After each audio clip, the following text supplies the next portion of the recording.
Every NFL Sunday, there's a lot going on. I have 3 TVs in the basement. I have 5 full games going on at once, plus the red zone. There's a lot to sort through. So every week we like to take some time to step back and talk about who grabbed us, who made us sit up and take notice in that wall of stimuli that was coming at us. And I want to start with the Arizona Cardinals because that is a statement win today against a Rams team that was absolutely rolling. Yeah. I have my thoughts about the Cardinals, and it's a different takeaway than I expected before rewatching the game.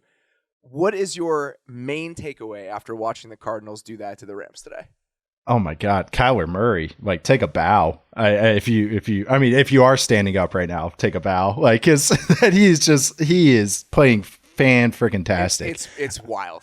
It really is. It's wild. He punishes everybody. It's different from Lamar. Lamar punishes pass rush lanes, but then he's scrambling. Like, he can throw on the move, but he's going to beat you down with scrambles. Kyler beating you with his legs and then also with his arm talent is like he converted 2 third and extra longs today that just totally changed the game. He had the third and 6. So it was a Sony Michel 16 scramble is like a back-breaking play. Backbreaker. That's a you look around and it's like, wait, what are we supposed to do? It was a Sony Michel fumble, and then they get the ball. The Rams defense steps up. Third and extra long. They're outside field goal range. I think they're at the 42. Third and 16, he scrambles and gets the first down. They had the pass rush on. It's like, okay, geez, that's a tie turner. And then the 2-minute drill, they had third and 14, and again, it was just outside field goal range. He starts scrambling, and then he checks it down to Edmonds, and it was just like that. I mean, that's just like, what do you do? Because that's you have your coverage, you have a good pass rush, and it's just like somebody make a play, like, good, come on, defense. Like, what? How do you coach that up on defense? That's so frustrating, and that's so. Especially as an offense that's been just cooking so far this year. And it was really Stafford missed some throws today, but they made those mistakes and the Cardinals took advantage of it the entire game. The run game looked good. And it just every time they got in third and long and they were converting. Like, I mean, they were just doing enough. And Kyler's actually just hitting some of those plays, like hit some balls over the middle.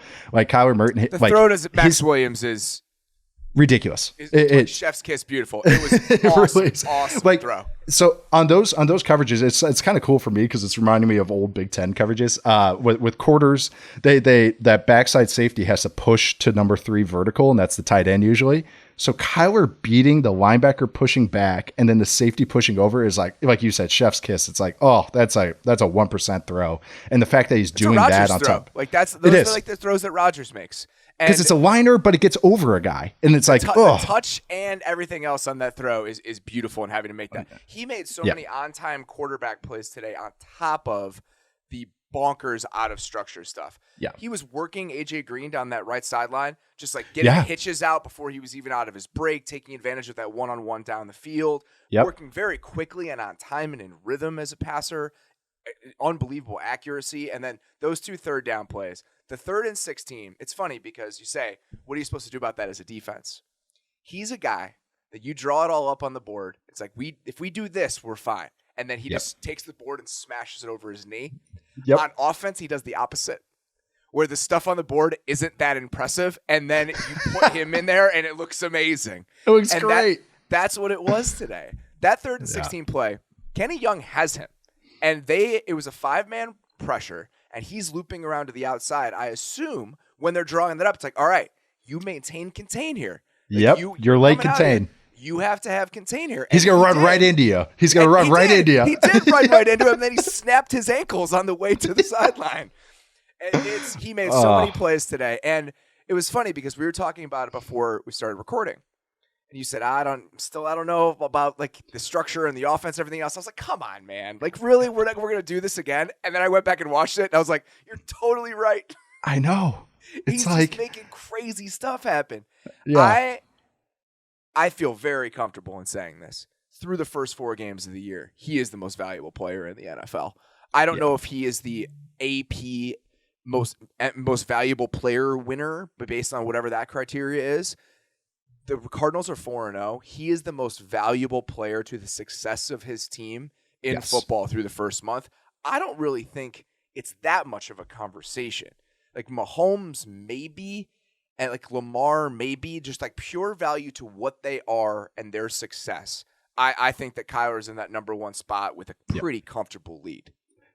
For me, it's Kyler and Mahomes. Those are only two like we're talking. And then there's some other fun dark horses right now. No, I shouldn't say dark horses, but others in the convo. But to me, it's Kyler, and then it's a breath, and then it's Mahomes, and then it's another big breath. And that's how I look at it right now. I'm glad you brought up the AJ Green stuff. We talked about, Ramsey being in the slot, and today he was in the slot almost like 3/4 of the time on the snaps today, at least when the game was still in an actual game before a blowout. And it makes sense. Like, I was like, man, AJ Green keeps getting the ball, and DeAndre Hopkins on the other side, all outside. It makes sense. Jalen Ramsey's on the inside. Where are they going to attack? On the outside. Like, they just went, oh, okay, you can't put number 5 everywhere. So, all right, Kyler's just going to pound it. All those stop routes. And if those guys want to be, even though they moved DeAndre Hopkins a little bit today, left and right only outside receivers, it's just so hard to go against two ball winners like that. Not everyone's going to have corners that can match up against that all the time. And then Kyler do all the stuff in the middle. And the fact that he hit a couple intermediate throws, like he hit an overthrow to, I think, Hopkins on a wide cross concept. And it was just like he threw, like you said, he threw it right on time. Low. He put it low too. It was just like the ball placement on that was great. Bodied him.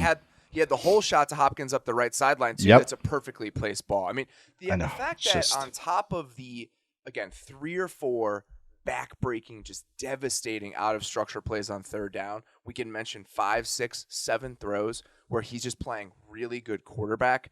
That's the dangerous, dangerous combination. And that's where he is right now. And then on defense, Byron Murphy played really well, made like several big plays in this game. Antonio Hamilton, who's just like a street free agent corner, that was huge pass break on a third down to Cooper Kupp, where he's just Cooper Kupp him out of the slot. Yeah. That's what's happening with this team right now, is that you have these ancillary pieces that are playing well. The line is playing really well.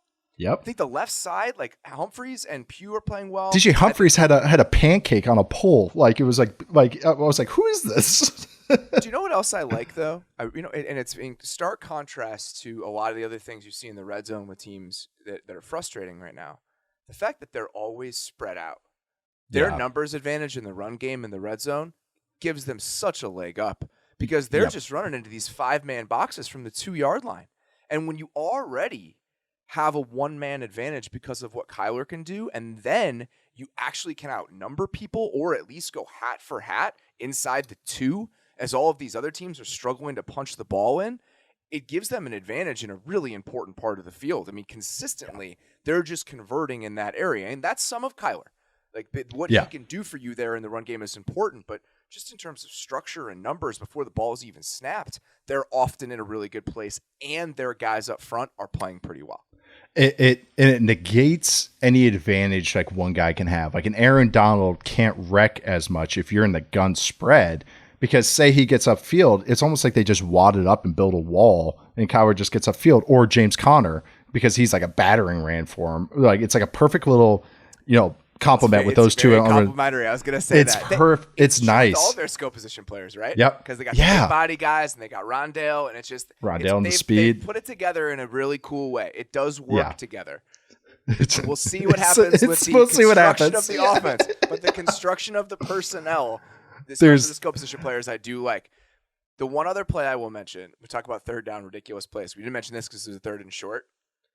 The play where Donald just obliterates the inside move against Pugh, and then Kyler Murray makes Aaron Donald miss in space. It's like, all right, this is now on a whole different level. Like, he's just doing this to everybody. Making Kenny Young miss on a big third down is one thing. Doing that to Aaron Donald is... We're talking all-time players and the best athletes and the best talents in the league in that moment working against each other. It's a little different than the Jags defense, but also it was like this Rams defense, because that was my argument for it. I was like, well, the Rams have some stars that are going to be able to make some plays, and it's like the star beat the other star. That's a little tough. But oh man, that, like you said, I'm still a little apprehensive on the Cardinals as a whole, but it's just like, man, if Kyler plays like this is so much fun to watch. Like, these are just hero plays, and he's now done it 4 straight weeks, and it's like, okay, there's gonna be a frustrating game in there, but I think this is more the majority now that he can consistently do this. It's pretty cool.